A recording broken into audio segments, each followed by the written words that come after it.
Advocate Program Tavanhu Mpofu oya panguva ino achiti aiwa zvakaitika kuVenezuela aiwa zvinova zvinhu zvakanaka zvinoonekwa kunzi zvinoita kuti kana iri nyika yairuliwa aiwa zvanga zvisingafadzi macitizens panguva iyoyo kana panguva ino yavanombofema achiti zvakaitika kuVenezuela zvikaitika munyika yeZimbabwe kune vamwe vanotofara fani noda kwokuti kune vamwe vanhu vasingadika kune vanhu vanenge vakepcha wasada bina mashoko anobuda nyuko panguva ino naTavanhu Mpofu not subscribe or like on the bell icon.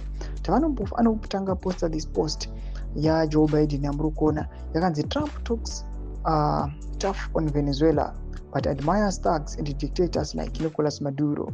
As president, I will stand with the Venezuelan people and for democracy. Topinda pane posta zito na Tavanhu Mpofu amudanyira chiti the right to self-determination belongs to all people, not to their leaders.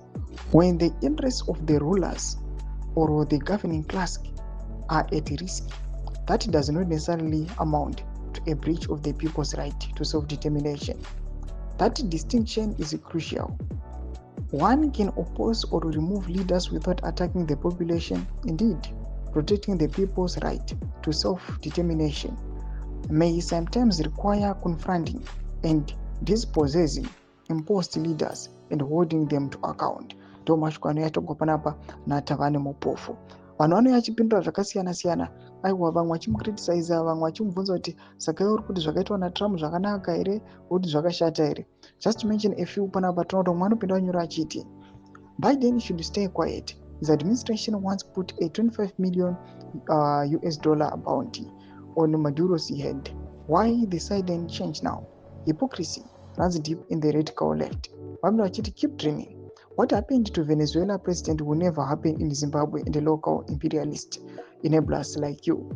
We will never test power in Zimbabwe. Forget it before you wake up.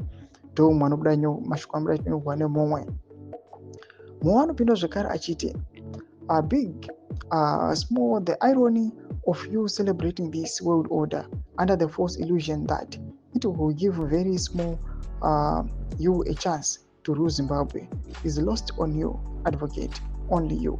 Ndo mashoko anobuda nyuko panguva ine vanhu vachiti aiwa zvakaitika kuVenezuela aiwa pane machances mashoma ekuti zvingaitika nyika yeZimbabwe. Pena comment section medu nzafunguro aim kuti kudi pamusoro pechitiko ichi. So subscribe or like chete on the bell icon.